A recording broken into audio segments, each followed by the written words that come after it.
Hey everyone. So it's been a pretty how long has it been? It's probably been like 3 weeks plus since my last upload. I know when I uploaded last time I said that it would be quicker for the videos to go into session. I was able to have a couple recorded and put them together. There were some I had to drop just because it took a little too long.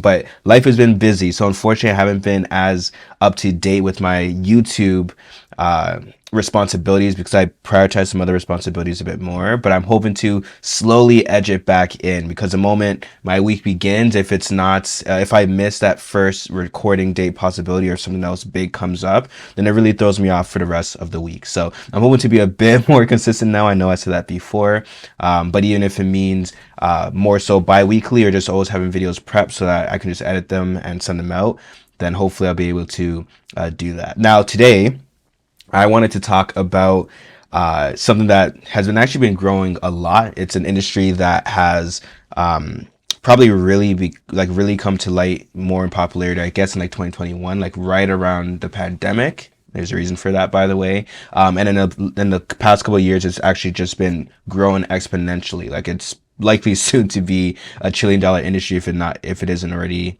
rather $1 billion industry if it's not already, at least in terms of this one country that I was looking at. But further ado, let's get into the video. But first, I'd like to ask if you could like, comment, and subscribe, and don't forget to hit the notification bell if you'd like to be notified of any videos I create now or in the future. And so this thing that I want to talk about is, the buy now or buy now, pay later model, right? So rather than buying something upright, you buy it and you have it, but it's not fully yours. You have it, of course, but you need to pay it off the same way you would with, let's say, a phone. So actually, this model isn't necessarily new. It just come to mainstream for a lot more products through a lot of different companies. So for example, sometimes if you buy a new phone through your service provider, you would have that phone maybe up front. Maybe you bought like the brand new iPhone 6s or something like that, or whatever it was called at that time. And rather than just paying that full price of whatever it was, you pay a certain amount of money, and then that amount is probably equal and divvied up over the cost of maybe 24 months or something like that. So you just get like a little bit of a payment added onto your bill and you pay it off by the end. Hopefully paid off, or sometimes you don't need to fully pay off the phone. There's different plans for different phones, and now it's far more expensive. I actually just recently updated my current phone. I think I was using the iPhone 8 before, and I recently just upgraded to an iPhone 13 rather than doing this plan, which, by the way, it's pretty tempting. I just went and bought it up at front, and there's a reason for doing so, even if there's 0% APR. But nonetheless, this whole new motion that's being brought forth with buy now, pay later is that you get your device now, you get the instant gratification, you're able to enjoy it, and it feels probably a lot better paying like maybe another $15 a month to have that nice new shiny thing in your room or to wear that nice new clothing.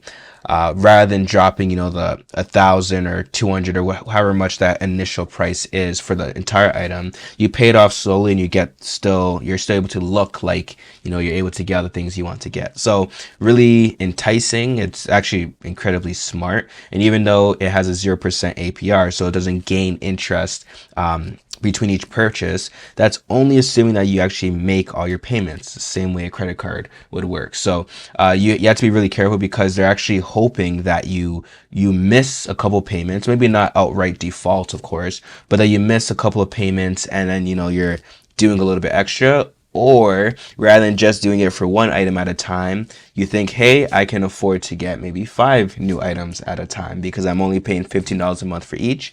And before you know it, something happens, it gets out of hand, and now you're stuck with 5 products that all have interests that you're paying a lot more than $15 a month for, and may even be longer than those 12 months. So anyways, yeah, so if you're just able to Google or not Google, sorry, if you're just able to like scroll on YouTube, you'll see that a lot of people have actually been talking about this more so in a long time ago. But I actually want to focus in a little bit about one specific video that I saw. And that's this one. So this actually takes place in Singapore. But one thing that I wanted to mention is that currently, so I'm actually recording from a webcam right now. It's connected to my Mac Mini. This Mac Mini is fairly new. I actually bought it. I could double check. I could actually open my accounts on Affirm through Paybright and actually double check. But this was a device that I bought on this buy now, pay later model. And I was already, even when I was doing that, I was actually a little worried because I knew what it could lead to. But it was so tempting to get at the time. And although I could afford to buy it up front, there's actually a reason why I did it, and it actually did serve to work beneficially. So sorry if I'm spelling a little slow here just because I'm typing this in. But let's hope I wrote that right. So I think I had to pay tax initially. So the Mac Minis were about $1,500 altogether, so including taxes and other fees. So I paid tax and I think a fee initially, and then I could open up here for you guys on the screen, and you'll see that I bought this back in August, and at this time I think I was still using my 2015 MacBook Pro, which that thing has I gave it a burial at sea, literally. Because I actually went and spilled my water on it. So it's still working. It had issues. Like I thought it was going to die before. The retina screen had quite a bit of issues. Sometimes it was just turning green and not really working. It also became pretty slow, but it was kicking quite well. And I had it all the way from roughly 2015. It was a refurbished Model 2. And I literally have been using it up till around, I want to say maybe it was like October-ish, October, maybe November, when I accidentally spilled water on it. So at the time, I'm like, why do I need both computers, right? Like, obviously, it's nice to have a new, faster running computer to do the things that I wanted to do. And it was nice to also have the mobility of the laptop. But then, of course, with working on it further and just, moving things around, unfortunately, I did damage that laptop. And I know that repairing that laptop, if any of you have water damage on laptops, these Apple products ain't cheap. And the repair isn't cheap either. So the amount it would cost to repair the laptop is probably close to the price that it was for me to buy it initially. So definitely not worth it, unfortunately. So I still have it somewhere around in my room. But anyways, this roughly about $1,500 split between 12 months minus the tax and whatever that last fee was. And so I'm paying about $116 per month. Now I'm nearly done. And of course I could have paid this all upfront all at once at the beginning.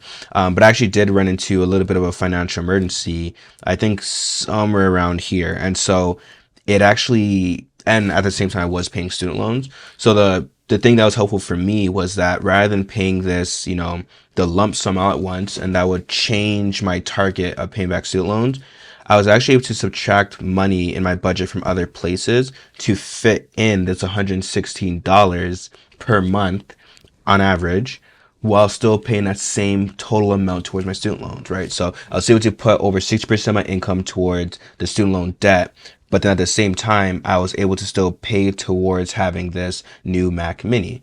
So at the time, I'm like, yo, this is awesome. This is great. And I know I could pay it off at any time, but it's nice to have this flexibility and to have the device ahead of time. Now, of course, when that emergency happened, I realized, oh, I'm trying to scrape together all the money I can now. I had to maybe hold off on student loan payments. In fact, I did during that time. And it felt bad knowing that I had to pay this amount per month. But it would have felt worse knowing that I paid, maybe 1.5 grand, the previous month or the 2 months ago. And then I'm working with a lower amount, just in terms of emergency savings and also in checking. So by no means is it bad, but the downside is that, so in my case, I had an emergency and it actually ended up working decently well because that emergency was also losing my laptop, so I had the emergency and then I also had the laptop damage around here. So I already had another device, and if I didn't have a device, it would have been far worse.